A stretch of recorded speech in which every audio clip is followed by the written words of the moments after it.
अस्सलाम वालेकुम फ्रेंड्स, मैं हूं अदनान यासीन। आप देख रहे हैं बेसिक इंग्लिश ग्रामर। अगर आप मेरे चैनल पे न्यू हैं तो सब्सक्राइब कीजिए मेरे चैनल को और साथ ही बेल के आइकन को प्रेस कीजिए ताकि जब भी कोई नई वीडियो अपलोड करूं तो उसको नोटिफिकेशन जो है आपको मिल जाए। तो अब मैं पढ़ाने जा रहा हूं पहला टेंस, वो है फेल हाल मुतलक, जिसको हम प्रेजेंट इंडेफिनिट टेंस कहते हैं। अगर आप बिल्कुल न्यू हैं और आपको ये नहीं पता कि टेंसेस कहाँ से शुरू होते हैं क्या है, तो बेसिक कंसेप्ट जो है वो मैंने एक वीडियो पहले बनाई है, उसका लिंक आपको डिस्क्रिप्शन में मिल जाएगा।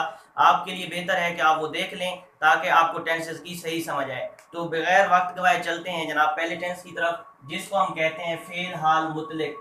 फेल हाल मुतलक, ठीक है, इसको हम इंग्लिश में कहते हैं present indefinite tense. Present indefinite tense,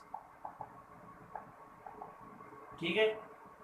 सबसे पहला स्टेप जो है हम देखते हैं इसकी तारीफ। ये स्टेप आपने नोट करने हैं, ठीक है। मैं यहाँ पे लिखने में थोड़ा मसला होता है और टाइम भी ज्यादा लगता है। ये तारीफ, हम तारीफ करते हैं, क्या होता है? वो फेल जिसमें किसी काम का करना, होना या सहना मौजूदा जमाना में पाया जाए, उसको हम कहते हैं फेल हाल मुतलक। समझ आ गई होगी उम्मीद है। इसकी उर्दू में पहचान देखते हैं। नंबर 2 क्या है जी? उर्दू में पहचान। ये आप नोट करते जाएंगे। ये स्टेप जो है सारे, अगर फेल और मुतल्लिक के ये स्टेप आप पढ़ रहे हैं, इसी तरह जो है सारे सेंटेंस जो टेंसेस हम पढ़ेंगे उनमें यही तरतीब होगी, ठीक है। ये आपके लिए बेहतर है आप ये नोट करते जाएं, ठीक है। तो हमें कैसे पता चलेगा कि ये उर्दू का जो सेंटेंस है, जुमला है, ये फेल और मुतल्लिक का है या किस टेंस का है, कैसे पता चलेगा?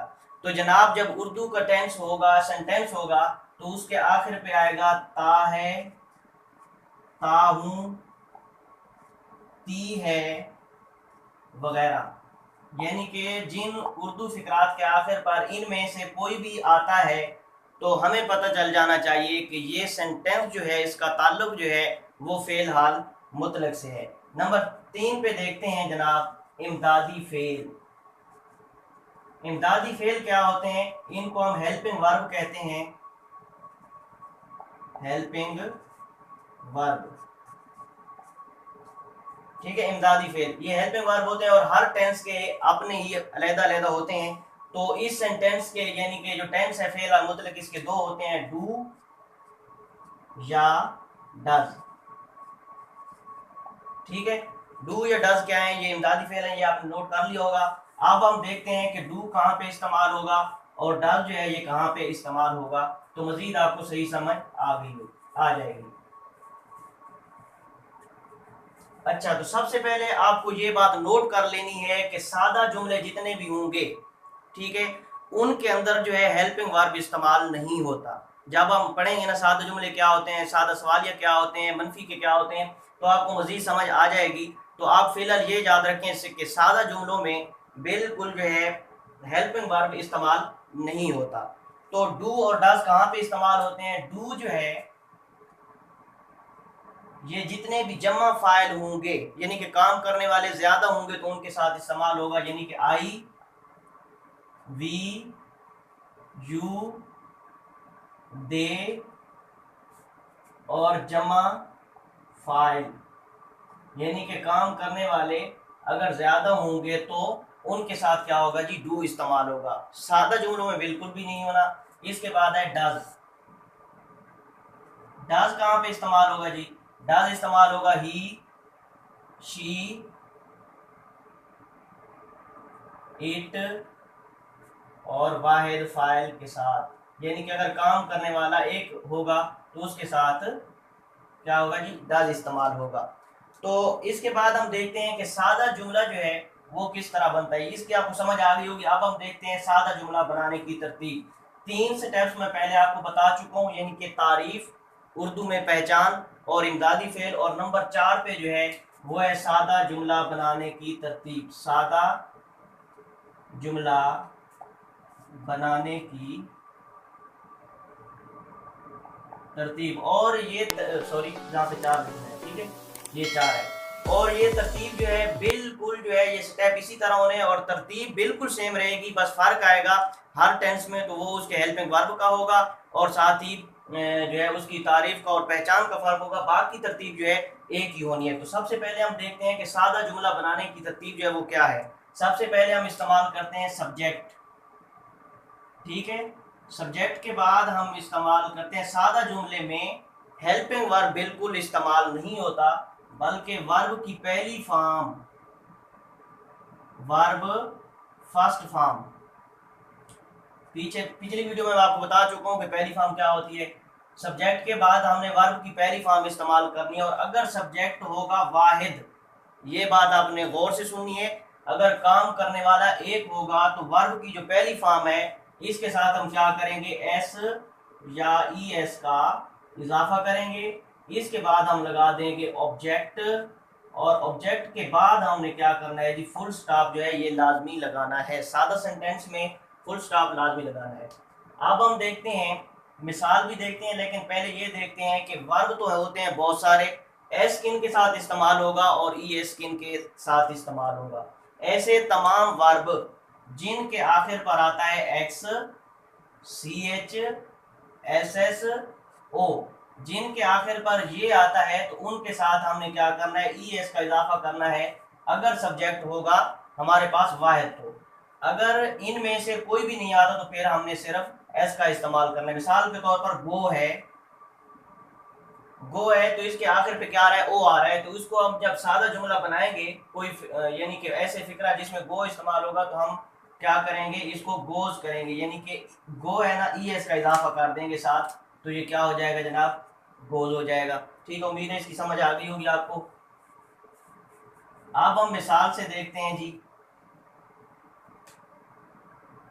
मैं बिल्कुल सादा एग्जांपल इसलिए देता हूं कि आपको समझ आए। जब आपको समझ आ जाएगी तो फिर आप जितने भी पेचीदा जुमले होंगे वो खुद बना लेंगे। मेरा मकसद ये है कि आपको समझ आ जाए। ठीक है, वो पानी पीता है। ठीक है, सबसे पहले तो हम देखें, पीता है से हमें पता चलता है कि वो जो है लड़का है। ठीक है, लड़का है या लड़की है वो। अब हम देखते हैं कि बंदा जो है यानी कि जो काम करने वाला फाइल है वो वाहिद है। क्या है, वाहिद है, वो है। सबसे पहले हम देखते हैं कि सब्जेक्ट, इसी तरतीब के साथ चलना है। सब्जेक्ट क्या है, वो है, तो इसकी हमने इंग्लिश लिख देनी है ही। इसके बाद कहते हैं वर्ब की फर्स्ट फॉर्म लगानी है, और फर्स्ट फॉर्म के साथ एस या एस का इजाफा करना है अगर जो है सब्जेक्ट जो वाहिद है। तो हमारे पास सब्जेक्ट यानी कि काम करने वाला एक ही बंदा है, तो हमने क्या करना है, वर्ब की पहली फॉर्म के साथ एस या एस का इजाफा करना है। लेकिन सबसे पहले हम देखते हैं कि इसमें वर्ब क्या है। पीता है, ये क्या चीज है, वर्ब है। ठीक है, पीना की इंग्लिश होती है ड्रिंक। ठीक है, ये हो गया ड्रिंक। तो सब्जेक्ट जब वाहिद है तो हमने वर्ब की पहली फॉर्म के साथ एस या एस का इजाफा करना है। तो हमने यहाँ पे क्या करना है जी, एस का इजाफा कर देना है, यानी कि ये हो जाएगा ड्रिंक्स। ठीक है, ये चीज भी मुकम्मल हो गई और ये चीज भी मुकम्मल हो गई। अब देखते हैं ऑब्जेक्ट। इसमें ऑब्जेक्ट क्या है जिस पर काम किया जाए, यानी कि क्या है, पानी। पानी क्या है, ऑब्जेक्ट्स है, यानी कि ही drinks the water, he drinks the water, यानी कि ये चीजें जो है हमारे पास बिल्कुल मुकम्मल हो गई। ये तो सब्जेक्ट हमारे पास वाहिद था, वो जुमला बन गया। अब हम देखते हैं जमा सब्जेक्ट वाला। हम क्रिकेट खेलते हैं। सबसे पहले हम देखते हैं सब्जेक्ट क्या है, इस तरतीब के मुताबिक चलना है। सब्जेक्ट क्या है, हम है, हम की इंग्लिश क्या होती है, वी। इसके बाद देखते हैं वर्ब की पहली फॉर्म। अगर सब्जेक्ट वाहिद होगा तो एस ये इसका इजाफा करना है, वरना वर्ब की पहली फॉर्म लगानी है, हेल्पिंग वर्ब कुछ भी नहीं लगाना। तो हमारे पास ये वी जो है ये जमा है, ज्यादा बंदे हैं खेलने वाले, इसलिए वर्ब की पहली फॉर्म लगानी है। और वर्ब क्या है, खेलना। खेलना क्या होता है, ये वर्ब है, इसकी इंग्लिश होती है प्ले। We play cricket. तो इसके बाद हमने ऑब्जेक्ट लगाया, ऑब्जेक्ट क्या है, क्रिकेट है, तो ये क्रिकेट आ गया। फुल स्टॉप बिल्कुल लाजमी लगाना है क्योंकि सेंटेंस जो है गलत हो सकता है। उम्मीद है आपको सादा जुमले बनाने की तरतीब बिल्कुल सही समझ आ गई होगी। अगर आपको समझ नहीं आई तो आप मजीद पूछ सकते हैं। आप ऐसा करें, कमेंट बॉक्स में भी लिख सकते हैं और मुझे डायरेक्टली व्हाट्सएप भी कर सकते हैं। इंशाअल्लाह सादा सवालिया बनाने की तरतीब। यानी कि सादा सवालिया कैसे होते हैं? ऐसे तमाम सवालिया जुमले जो हेल्पिंग वर्ब से शुरू होते हैं उनको हम क्या कहते हैं? सादा सवालिया कहते हैं। गर्मी बहुत ज्यादा, लेकिन टेंशन वाली कोई बात नहीं, गर्मी मुझे हो रही है, आपको तो नहीं हो रही ना। आपने क्या करना है, इनको गौर से समझना है और अपने पास लिख लेना है। जो चीजें आप लिख लेंगे वो आपकी अपनी हो जाएंगी, और जो आप नोट नहीं करेंगे वो आपकी अपनी नहीं है और कभी भी भूल सकती हैं। तो सादा सवालिया क्या होते हैं? जो हेल्पिंग वर्ब से शुरू होते हैं। तो सादा सवालिया बनाने की पहले हम तरतीब देख लेते हैं और मिसाल भी देखते हैं। सबसे पहले हमने लगाना होता है हेल्पिंग वर्ब।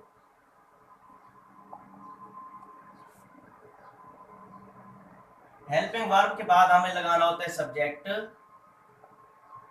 सब्जेक्ट के बाद हमने लगाना होता है वर्ब, यानी कि V1 हम लिख देते हैं। V1 से मुराद है वर्ब की पहली फॉर्म।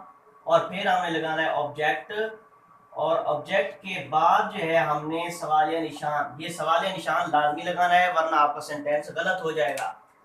तो सब्जेक्ट और हेल्पिंग वर्ब, ठीक है। सबसे पहले हमने जो भी जुमला होगा उसमें देखना है कि सब्जेक्ट क्या है। अगर सब्जेक्ट है वाहिद, यानी कि काम करने वाला एक बंदा है, तो उसके साथ तो हमने लगाना है डज।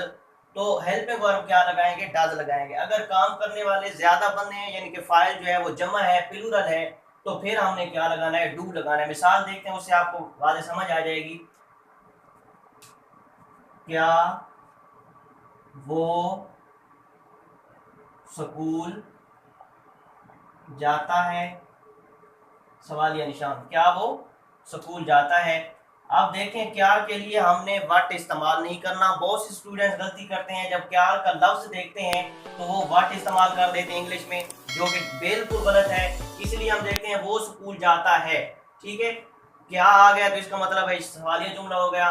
तो अब वो जो है सब्जेक्ट है, वाहिद है, इसलिए हमको समझ आ जानी चाहिए कि अगर एक बंदा है तो हमने हेल्पिंग वर्ब क्या लगाना है? डज, ठीक है। इसके बाद हमने ये हेल्पिंग वर्ब हो गया पहला क्लियर। दूसरी बात है सब्जेक्ट। सब्जेक्ट इसमें क्या है? सब्जेक्ट जो है वो है, यानी कि ही। इसके बाद देखते हैं वर्ब की पहली फॉर्म। वर्ब क्या है? जाना, यानी कि स्कूल जाना उसका ये काम है। तो जाना की इंग्लिश क्या होती है? Go. Does he go to school, ठीक है। ये प्रेपोजिशन है टू, इसके बारे में भी आपको समझ आ जाएगी। आखिर में लिखना है ऑब्जेक्ट। तो ये ऑब्जेक्ट क्या हो गया? स्कूल। आखिर पे क्वेश्चन मार्क। क्या वो स्कूल जाता है? Does he go to school? क्या वो स्कूल जाता है। इसी तरह हम दूसरी मिसाल देखते हैं।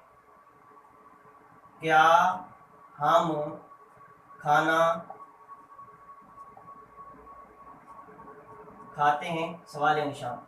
अब देखें सब्जेक्ट, सबसे पहले नोट करें कि कौन सा है। सब्जेक्ट क्या है? हम है, जमा है। तो जमा के साथ हेल्पिंग वर्ब जो है क्या इस्तेमाल होता है? डू इस्तेमाल होता है। सबसे पहले हमने हेल्पिंग वर्ब लगा दिया, क्या? डू। इस तरतीब को आपने याद करना है। ये तरतीब आपको याद हो गई तो ये सेंटेंस आप बिल्कुल आसानी से बना लेंगे। अगर तरतीब याद नहीं है तो फिर आप गलतियां करेंगे। सबसे पहले आपने डू लिखना है। डू के बाद हमने क्या करना है? सब्जेक्ट। सब्जेक्ट क्या है? हम की इंग्लिश क्या होती है? वी, ठीक है। इसके बाद वर्ब की पहली फॉर्म। खाना जो है ये क्या है? वर्ब है, उस काम है, इसलिए ईट, ये वर्ब की पहली फॉर्म हो गई। और खाना ये जो है ये ऑब्जेक्ट है, हमने ये ऑब्जेक्ट लगा दिया, ईट द मील, ठीक है। आखिर पे सवालिया निशान।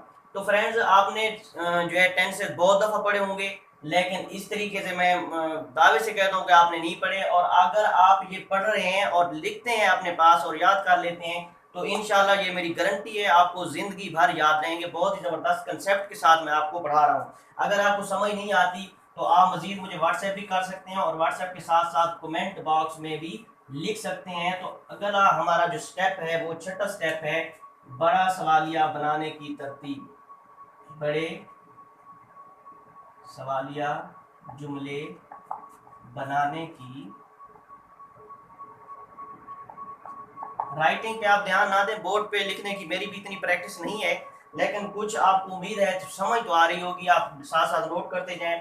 तो बड़े सवालिया पहले देखते हैं कौन से होते हैं। ऐसे तमाम सवालिया जिनमें सवालिया लफ्ज इस्तेमाल होते हैं उनको हम WH वाले अल्फाज भी कहते हैं। मिसाल के तौर पर कहाँ, क्यों, कैसे, कब, कौन, ये सब चीजें क्या हैं, ये सवालिया लफ्ज हैं। ठीक है, इंग्लिश में कुछ बता देता हूँ आपको। हु, इसके बाद where, when, how, whom, which, और भी हैं काफी सारे। ये क्या है, ये सवालिया लफ्ज हैं। ठीक है, इनके मैनी है कौन, कहाँ, कब, कैसे, किसको, कौन सा या कौन सी। ठीक है, कौन सा या कौन सी। अगर सवालिया जुमले में इनमें से कोई भी लफ्ज आता है, मैं आपको तरतीब फिर पढ़ाता हूँ, ये आप नोट कर लें। इनमें से कोई भी आता है तो इसका मतलब है ये बड़ा सवालिया, और इसकी तरतीब बिल्कुल आसान है। सबसे पहले आपने क्या करना है, WH वाला लफ्ज लिखना है, यानी कि सवालिया लफ्ज, और इसके बाद जो है सादा सवालिया वाली तरतीब,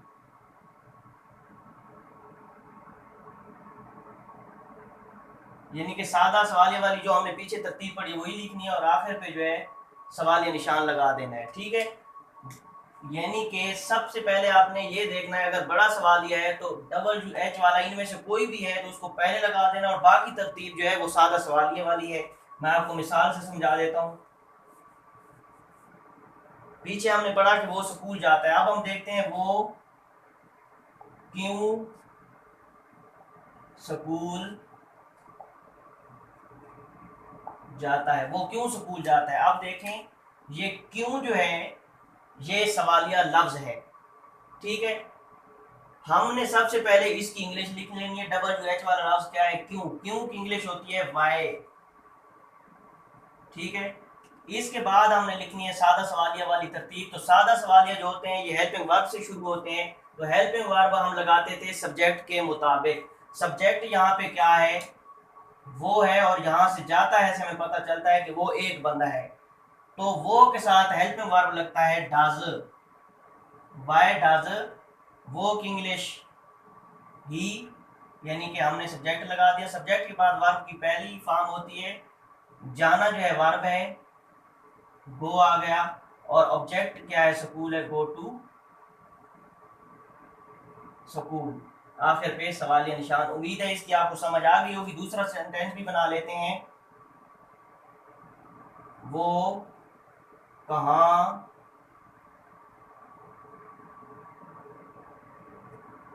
सॉरी ऑब्जेक्ट इसमें नहीं आएगा, वो कहाँ क्रिकेट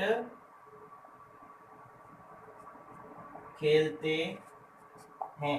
सबसे पहले तो देखें ये बड़ा सवालिया कैसे, ये कहाँ जो है ये हमें बताता है कि ये बड़ा सवालिया है। सबसे पहले हम इसकी इंग्लिश लिख लेते हैं वेयर। ठीक है, इसके बाद हमने लगाना होता है हेल्पिंग वर्ब, और वो लगाना होता है सब्जेक्ट के बिल्कुल रिलेटेड। तो सब्जेक्ट वो है, और वो से खेलते हैं से हमें पता चलता है कि वो ज्यादा बंदे हैं, यानी कि सब्जेक्ट जो है वो जमा है। तो यहाँ पे हम लिखेंगे जमा के लिए हेल्पिंग वर्ब डू लगाते हैं, do they, where do they. इसके बाद वर्ब की पहली फॉर्म प्ले क्रिकेट, वो क्रिकेट कहाँ खेलते हैं, और आखिर पे सवालिया निशान। फ्रेंड्स, उम्मीद है आपको बड़े सवालिया बनाने की तरतीब भी बिल्कुल सही समझ आ गई होगी। इसके बाद हम देखते हैं आखिरी स्टेप हमारा फेल अल मुतलिक का, और फेल अल मुतलिक हो जाएगा बिल्कुल कंप्लीट, और इंशाल्लाह मुझे उम्मीद है आपको बिल्कुल क्लियर भी हो जाएगा। आखिरी स्टेप जो है नंबर 7 पे क्या है, मनफी जुमले बनाने की तरतीब। ठीक है, मनफी जुमले कैसे बन, मनफी क्या होते हैं, ऐसे जुमले जिनमें नहीं का लफ्ज इस्तेमाल होता है उनको हम मनफी जुमले कहते हैं। मिसाल के तौर पर वो स्कूल नहीं जाता है, हम खाना नहीं खाते हैं, वो क्रिकेट नहीं खेलता है, वो पानी नहीं पीता है, वो क्यों पानी नहीं पीता। इस तरह के जो है यानी कि ये मनफी जुमले होते हैं। लेकिन हम मनफी जुमले जो हैं ये सादा मनफी जुमले पढ़ रहे हैं। तो इसमें क्या होता है, सबसे पहले हमने लगाना होता है सब्जेक्ट। सब्जेक्ट के बाद हमने लगाना होता है हेल्पिंग वर्ब, जो कि सब्जेक्ट के मुताबिक होगा, यानी कि सब्जेक्ट वाहिद होगा तो डज इस्तेमाल करेंगे, अगर सब्जेक्ट जमा होगा तो डू इस्तेमाल करेंगे। इसके बाद हमने नॉट लगा देना है, फौरन बाद नॉट। इसके बाद लगाना है वर्ब की पहली फॉर्म, V1। इसके बाद हमने लगाना है ऑब्जेक्ट, और ऑब्जेक्ट के बाद हमने क्या करना है, फुल स्टॉप लगाना है। तो फ्रेंड्स देखें, जितने भी हम टेंसेस पढ़ेंगे उनमें मनफी जुमले जितने भी होंगे हेल्पिंग वर्ब के बाद नॉट लगाना है। ठीक है, मनफी के जितने जुमले होंगे, जितने भी टेंसेस हमने पढ़ने हैं, उनमें नॉट जो है वो हेल्पिंग वर्ब के बाद आएगा। ठीक है, मिसाल के तौर पर वो खाना नहीं खाता है, वो खाना नहीं खाता है। आप देखें इसमें सब्जेक्ट क्या है, ही है, यानी कि वो है। तो वो जो है वाहिद है, हमने उसकी इंग्लिश लिख दी सब्जेक्ट, हमने सब्जेक्ट क्या किया, ही लिख दिया। इसके बाद हेल्पिंग वर्ब क्या लगाना है, वाहिद के लिए हेल्पिंग वर्ब जो है हमने डर लगा देना है। इसके बाद हमने नॉट सब्जेक्ट भी लगा दी, हेल्पिंग वर्ब भी, इसके बाद क्या लगाना है, नॉट लगा दिया। नॉट के बाद वर्ब की पहली फॉर्म, वर्ब क्या है, खाना, ये वर्ब है, ईट हो गया। इसके बाद ऑब्जेक्ट लगाना है, ऑब्जेक्ट खाना है, ईट द मील, MEAL मील। ठीक हो गया। तो हम यानी कि वो खाना नहीं खाता, he does not eat the meal, वो खाना नहीं खाते। दूसरी मिसाल देखते हैं, हम क्रिकेट नहीं खेलते हैं, हम क्रिकेट नहीं खेलते हैं। तो इसके लिए सब्जेक्ट क्या है, सब्जेक्ट हम है, जमा है, तो जमा के साथ हेल्पिंग वर्ब डू इस्तेमाल होता है। पहले हमने डू लगा दिया, इसके मुताबिक, सॉरी ये मनफी का जुमला है ना, सबसे पहले हमने क्या किया, सब्जेक्ट लगा, सब्जेक्ट क्या है, वी है। इसके बाद हेल्पिंग वर्ब लगाना है सब्जेक्ट के मुताबिक, जमा है तो हेल्पिंग वर्ब क्या लगेगा, डू लगेगा। इसके बाद नॉट लगाना है, और नॉट के बाद वर्ब की पहली फॉर्म, खेलना जो है ये वर्ब है, प्ले पहली फॉर्म होती है, वी डू नॉट प्ले। इसके बाद ऑब्जेक्ट जो है cricket, we do not play cricket, हम क्रिकेट नहीं खेलते हैं। उम्मीद है इसकी आपको सही समझ आ गई होगी। इसके बाद हम देखते हैं सवालिया और मनफी जुमले, यानी कि ऐसे जुमले जो सवालिया भी हों और मनफी भी हों, तो उनकी तरतीब क्या होगी। ठीक है, वो भी आसान है। नंबर 8 पे क्या है, नंबर 8 पे है सवालिया मनफी जुमले की तरतीब, यानी कि सवालिया भी हूँ और मनफी हूँ। मिसाल के तौर पर, क्या वो स्कूल नहीं जाता है, वो क्यों स्कूल नहीं जाता है, वो कैसे स्कूल नहीं जाता है। तो ये क्या है, सवालिया भी हैं और मनफी के भी हैं। तो इनका बिल्कुल जो है बिल्कुल सही क्लियर तरतीब ये है कि जिस तरह हम सादा सवालिया और बड़े सवालिया बनाते थे, सब्जेक्ट के बाद हमने नॉट लगा देना है, तो वो क्या हो जाएगा, सवालिया मनफी हो जाएगा। पहले देख लेते हैं, सबसे पहले हमने लगाना है हेल्पिंग वर्ब, इसके बाद हमने सब्जेक्ट लगा देना है, सब्जेक्ट के बाद हमने क्या करना है, नॉट लगा देना है, नॉट के बाद हमने वर्ब की पहली फॉर्म लगानी है, इसके बाद ऑब्जेक्ट लगाना है, और ऑब्जेक्ट के बाद हमने क्या करना है,